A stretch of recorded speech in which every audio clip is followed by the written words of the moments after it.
दोस्तों आज इस दुनिया में जितने भी अर्निंग पीपल हैं वो सब जर्नली इन 4 प्रोफेशंस में आते हैं। ESBI, E for employed, S for self employed, B for businessman and last category I for investors. दोस्तों अगर हम इन 4 कैटेगरीज को 2 हिस्सों में डिवाइड कर दें तो पहला होगा एम्प्लॉयड एंड सेल्फ एम्प्लॉयड का, एंड ये जो सेकंड वाला है ये होगा बिजनेस एंड इन्वेस्टर का। दोस्तों कमाल की बात है कि जो पहली कैटेगरी है एम्प्लॉयड एंड सेल्फ एम्प्लॉयड की, दुनिया के 90% लोग इस कैटेगरी से बिलोंग करते हैं और केवल 10% लोग ही कैटेगरी बी में आते हैं जिसमें बिजनेसमैन एंड इन्वेस्टर्स हैं। दोस्तों शॉकिंग बात यह है कि दुनिया का 90% पैसा ओनली इन 10% लोगों के पास है और बाकी बचे 10% पैसे के लिए लोग बहुत संघर्ष कर रहे हैं, लड़ रहे हैं, दिन के 12-12 घंटे काम कर रहे हैं, ओवर टाइम कर रहे हैं, एक जॉब के अलावा पार्ट टाइम जॉब कर रहे हैं और न जाने क्या क्या कर रहे हैं। दोस्तों आप किस कैटेगरी में हो और कौन सी कैटेगरी में आना चाहते हो? दोस्तों जिंदगी को काटने में और जिंदगी को जीने में बहुत फर्क है। आप जिंदगी को जीने के लिए बने हो, जिंदगी काटने के लिए नहीं। और जिंदगी को जीने का मजा तब आएगा जब आपके पास सफिशिएंट पैसा होगा। बहुत से लोग कहते हैं कि पैसा सब कुछ नहीं होता। बिल्कुल सही बात है, मैं भी ये कहता हूँ कि पैसा सब कुछ नहीं होता, लेकिन पैसा बहुत कुछ होता है। और दोस्तों ए कैटेगरी से बी कैटेगरी में जाने के लिए आपको एक बिजनेस की शुरुआत करनी होगी, लेकिन समस्या ये है कि आखिर बिजनेस की शुरुआत कैसे की जाए, इसके लिए हमें किन किन चीजों की जरूरत पड़ेगी और कैसे इसकी शुरुआत होगी। दोस्तों आज इस वीडियो में हम जानेंगे कि आखिर एक बिजनेस की शुरुआत कैसे की जाए।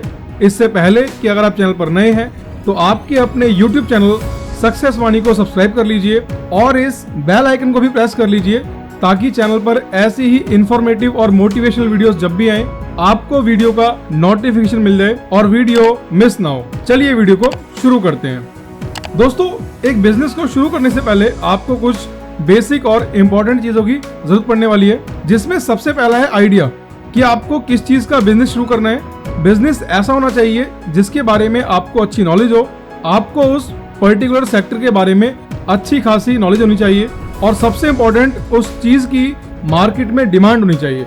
जिस भी प्रोडक्ट या सर्विस को आप मार्केट में लेकर आ रहे हो उसकी मार्केट में डिमांड होनी चाहिए, क्योंकि आज के टाइम में मार्केट के अंदर कंपटीशन बहुत है और अगर आपको उस फील्ड के बारे में नॉलेज नहीं है और जो प्रोडक्ट आपका है उसकी मार्केट में डिमांड नहीं है तो मार्केट में आपके जो कॉम्पिटिटर हैं वो आपको आगे नहीं बढ़ने देंगे।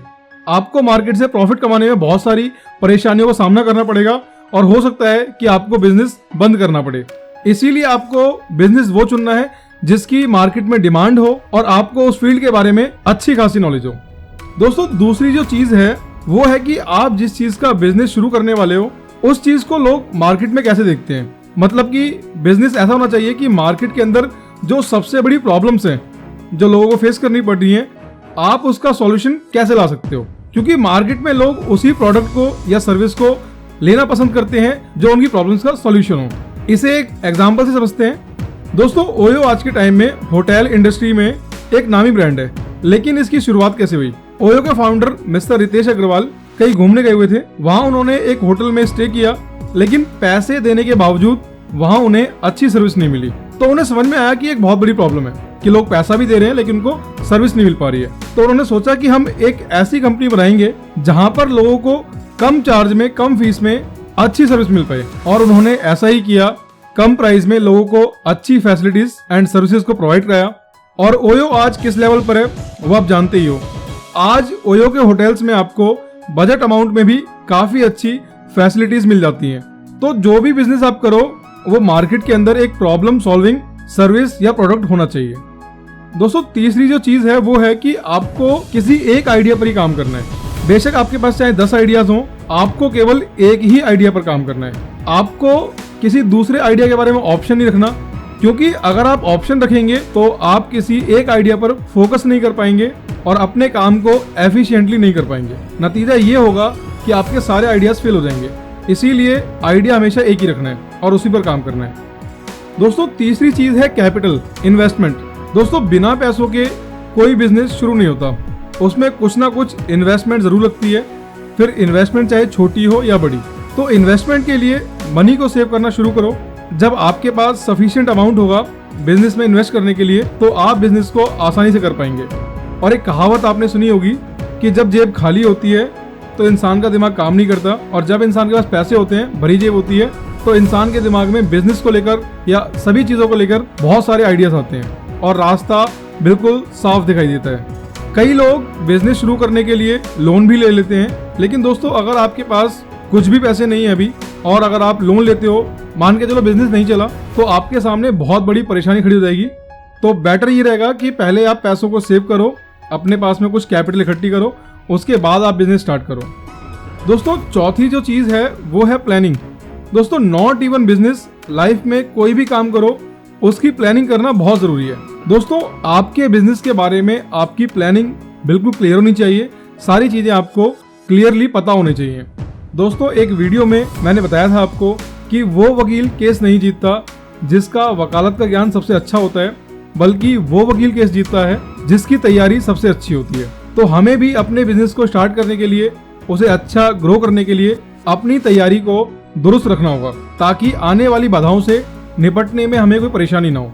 और दोस्तों लास्ट बट नॉट लीस्ट वो है कि आप बिजनेस को अकेले शुरू कर रहे हो या फिर आपके साथ और भी लोग हैं। दोस्तों एक कहावत है कि अकेला चना भार नहीं फोड़ सकता।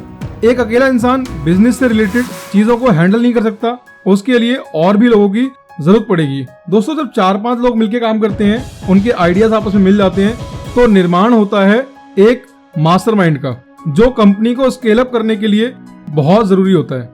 दोस्तों जितनी भी बड़ी बड़ी कंपनीज हैं, उन सभी में अलग अलग पोस्ट पर अलग अलग एम्प्लॉइज होते हैं, हर फील्ड के एक्सपर्ट्स होते हैं, इसीलिए कंपनीज इतने बड़े लेवल पर काम करती है।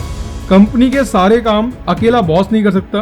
शुरू में तो आप बिजनेस को अकेले शुरू कर सकते हो, लेकिन बाद में आपको और लोगों की जरूरत पड़ने वाली है। इसीलिए अगर आपके पास पहले से ही लोग हैं तो उन्हें आप अपने साथ लेकर चलो। दोस्तों उम्मीद करता हूँ इन सभी चीज़ों को समझने के बाद आप एक बिजनेस की शुरुआत कर सकते हैं। इसके अलावा अगर आप किसी और प्रॉब्लम को फेस कर रहे हैं तो हमें कमेंट करके जरूर बताएं, ताकि हम मिलकर उसका सॉल्यूशन निकाल पाएं। तो दोस्तों अगर आपको वीडियो पसंद आया हो तो वीडियो को लाइक करें, कमेंट करें, और ऐसे ही इन्फॉर्मेटिव एंड मोटिवेशनल वीडियो को देखने के लिए आपके अपने YouTube चैनल सक्सेस वाणी को सब्सक्राइब करें। मिलते हैं एक नए वीडियो में। जय हिंद।